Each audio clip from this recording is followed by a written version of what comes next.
स्वागत है मित्रों। आज हम एक अद्भुत और रहस्यमय कथा पर चर्चा करने जा रहे हैं। क्यों श्री कृष्ण ने राधा से शादी नहीं की और रुक्मिणी से शादी क्यों की?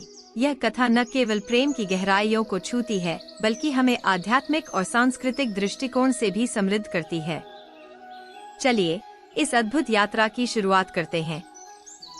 श्री कृष्ण और राधा का प्रेम एक दिव्य प्रेम था। यह प्रेम सांसारिक बंधनों से परे था और इसमें आत्मा की गहराइयां थीं। राधा और श्री कृष्ण का प्रेम एक आध्यात्मिक प्रेम था, जो किसी भी सांसारिक विवाह के बंधन में नहीं बंध सकता था। राधा श्री कृष्ण की आत्मा की संगिनी थी और उनका प्रेम एक अद्वितीय आध्यात्मिक अनुभव था। श्री कृष्ण का जन्म मथुरा में हुआ था और उनका पालन पोषण गोकुल में हुआ।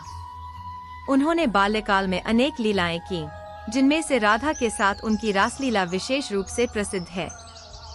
राधा और कृष्ण का प्रेम गोकुलवासियों के लिए एक प्रेरणा था और उनके प्रेम की कहानियां आज भी हमारे दिलों में जीवित हैं। राधा और कृष्ण का प्रेम एक अद्वितीय और पवित्र प्रेम था। यह प्रेम आत्मा का प्रेम था, जो किसी भी सांसारिक बंधन से परे था। राधा और कृष्ण का प्रेम एक उच्च आध्यात्मिक प्रेम था, जो आत्मा की गहराइयों को छूता था। यह प्रेम मानवीय भावनाओं और आत्मा के संबंध को प्रकट करता था, जिसमें कोई अधिकार या स्वामित्व नहीं था। राधा और कृष्ण का प्रेम सांसारिक विवाह के बंधन से मुक्त था।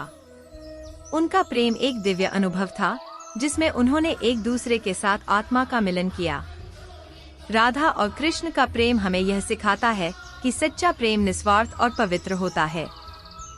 यह प्रेम आत्मा की गहराइयों को छूता है और हमें आध्यात्मिक रूप से समृद्ध करता है। अब सवाल उठता है कि श्री कृष्ण ने रुक्मिणी से विवाह क्यों किया? रुक्मिणी विदर्भ देश के भीष्मक राजा की पुत्री थीं।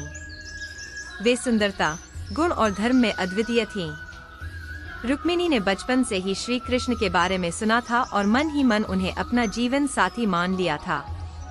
रुक्मिणी का बड़ा भाई रुक्मी एक अहंकारी योद्धा था, जिसने रुक्मिणी की शादी शिशुपाल से तय कर दी थी। रुक्मी ने रुक्मिणी की शादी शिशुपाल से तय की और यह समाचार रुक्मिणी के लिए दुखद था। उन्होंने अपने प्रेम पत्र में श्री कृष्ण से आग्रह किया कि वे आकर उन्हें इस संकट से बचाएं। रुक्मिणी के पत्र में उन्होंने श्री कृष्ण से अपनी स्थिति का वर्णन किया और उनके प्रति अपने प्रेम का इजहार किया। उन्होंने लिखा, हे माधव, आप ही मेरे सच्चे स्वामी हैं। कृपया आकर मुझे इस संकट से मुक्त करें। श्री कृष्ण ने रुक्मिणी का पत्र पढ़ा और तुरंत ही उन्हें मुक्त करने का निश्चय किया। उन्होंने बलराम को अपने साथ चलने को कहा और तुरंत ही कुंदनपुर के लिए रवाना हो गए। श्री कृष्ण और बलराम ने द्वारका से कुंदनपुर की यात्रा शुरू की। इस यात्रा में उन्होंने अनेक बाधाओं का सामना किया, लेकिन उनके धैर्य और साहस ने उन्हें विजयी बनाया। श्री कृष्ण और बलराम कुंदनपुर पहुँचे, जहाँ शिशुपाल और अन्य राजा पहले से ही उपस्थित थे। रुक्मिणी का विवाह समारोह धूमधाम से मनाया जा रहा था। रुक्मिणी ने अपनी प्राचीन परंपरा के अनुसार विवाह से पहले मंदिर में पूजा करने का निश्चय किया। वे मंदिर में भगवान से प्रार्थना करने गईं। श्री कृष्ण ने मंदिर में रुक्मिणी से मुलाकात की और उन्होंने रुक्मिणी को अपने रथ में बैठा लिया। इस दौरान रुक्मी और अन्य राजाओं ने उनका पीछा किया। श्री कृष्ण और बलराम ने रुक्मी और अन्य राजाओं से युद्ध किया और उन्हें हराया। रुक्मी को पराजित करने के बाद श्री कृष्ण ने रुक्मिणी को द्वारका ले जाने का निश्चय किया।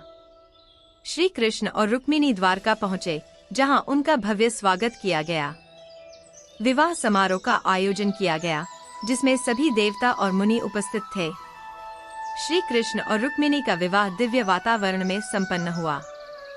दोनों ने एक दूसरे को वरमाला पहनाई और विवाह की विधि पूरी की। श्री कृष्ण और रुक्मिणी का विवाह एक महत्वपूर्ण घटना थी।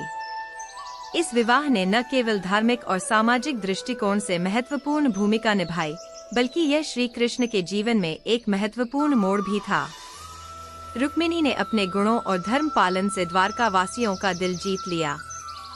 रुक्मिणी ने द्वारका में अनेक धार्मिक और सामाजिक कार्य किए। उन्होंने श्री कृष्ण के साथ मिलकर प्रजा की भलाई के लिए अनेक कदम उठाए। श्री कृष्ण और रुक्मिणी का गृहस्थ जीवन द्वारका में सुखमय रहा। रुक्मिणी ने एक पुत्र को जन्म दिया, जिसका नाम प्रद्युम्न रखा गया। प्रद्युम्न भी श्री कृष्ण के समान ही वीर और गुणवान थे। रुक्मिणी और सत्यभामा के बीच हुए प्रसंग ने भी अनेक शिक्षाएं दी। सत्यभामा ने जब रुक्मिणी की सरलता और धैर्य को देखा तो उन्हें सच्चे प्रेम और समर्पण का अर्थ समझ आया।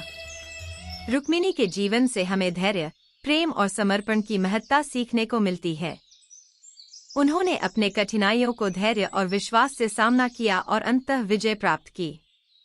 श्री कृष्ण और रुक्मिणी के प्रेम और समर्पण की कहानी हमें यह सिखाती है कि सच्चा प्रेम कभी हार नहीं मानता।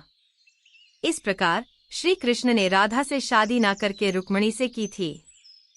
इस वीडियो के माध्यम से हमने श्री कृष्ण और रुक्मिणी की कथा को विस्तार से प्रस्तुत किया है। अगर मैं आपको ये कहानी अच्छी लगी है तो लाइक और चैनल को सब्सक्राइब करें। जय श्री कृष्ण।